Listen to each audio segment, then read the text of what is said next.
18 अगस्त 1945 Taiwan की एक हवाई दुर्घटना में इतिहास के पन्ने बंद हो गए। हमें बताया गया कि नेताजी अब हमारे बीच नहीं रहे, लेकिन क्या आपने कभी सोचा है कि अगर वो उस विमान से बच निकलते, अगर 1947 की आज़ादी की सुबह वे लाल किले के सामने अपनी आज़ाद हिंद फौज की वर्दी में गर्व से खड़े होते, तो क्या होता? आज का भारत और आज का नक्शा कुछ और ही होता। नेताजी की सोच उस समय के बाकी नेताओं से बिल्कुल अलग थी। उनके लिए आज़ादी का मतलब सिर्फ अंग्रेजों का जाना नहीं, बल्कि एक अखंड और मजबूत राष्ट्र का निर्माण था। अगर बोस जिंदा होते तो बंटवारे की वह लकीर कभी खींचती ही नहीं। वे सांप्रदायिक राजनीति को कुचलने का मादा रखते थे। उनका फौलादी इरादा अंग्रेजों को किसी भी कीमत पर झुकने के लिए मजबूर कर देता, और देश का बंटवारा जो लाखों लोगों की तबाही का कारण बना, वो शायद कभी होता ही नहीं। नेताजी की वापसी से भारत की विदेश और रक्षा नीति पूरी तरह से बदल जाती। वे आज़ाद हिंद फौज के उस जज्बे को भारतीय सेना की रीढ़ बना देते। भारत सैन्य रूप से कभी कमजोर नहीं होता और दुनिया की सबसे बड़ी ताकत बनने की रेस में भारत 1950 के दशक से ही शामिल हो गया होता। उनकी आर्थिक दृष्टि समाजवाद के बजाय औद्योगिक क्रांति पर केंद्रित थी। आज जो हम मेक इन इंडिया की बातें करते हैं, बोस ने उसे कई दशक पहले ही हकीकत में बदल दिया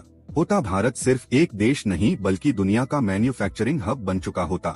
लेकिन सिक्के का दूसरा पहलू भी था। सुभाष चंद्र बोस का व्यक्तित्व बहुत सख्त और अनुशासित था। उनका शासन एक मिलिट्री अनुशासन जैसा होता, जो भारत के लोकतंत्र की नींव को एक अलग ही दिशा देता। क्या नेहरू और बोस साथ मिलकर देश चला पाते, या भारतीय राजनीति एक बहुत बड़े वैचारिक टकराव से गुजरती? यह सवाल आज भी इतिहास के गलियारों में गूंजता है। सुभाष चंद्र बोस सिर्फ एक नाम नहीं थे, बल्कि भारत के लिए एक ऐसा नेतृत्व थे जो कभी झुकना नहीं जानता था। उनके आने से भारत का भूगोल ही नहीं बल्कि भारत का आत्मसम्मान भी कई गुना बढ़ जाता। आज हम जो भी हैं, बोस के उस दिल्ली चलो के सपने का ही एक छोटा सा हिस्सा हैं। उनकी कमी आज भी महसूस होती है कि काश वो उस विमान में नहीं होते, तो आज अखंड भारत का गौरव दुनिया के सिरमौर पर होता। दोस्तों, आज की ये कहानी सिर्फ एक कल्पना नहीं बल्कि उन संभावनाओं का एक आईना है जो हमने खो दी। आपको क्या लगता है, अगर नेताजी वापस आते तो क्या बंटवारा रुक जाता, और क्या भारत आज का सबसे शक्तिशाली देश होता? अपनी राय नीचे कमेंट में जरूर बताएं,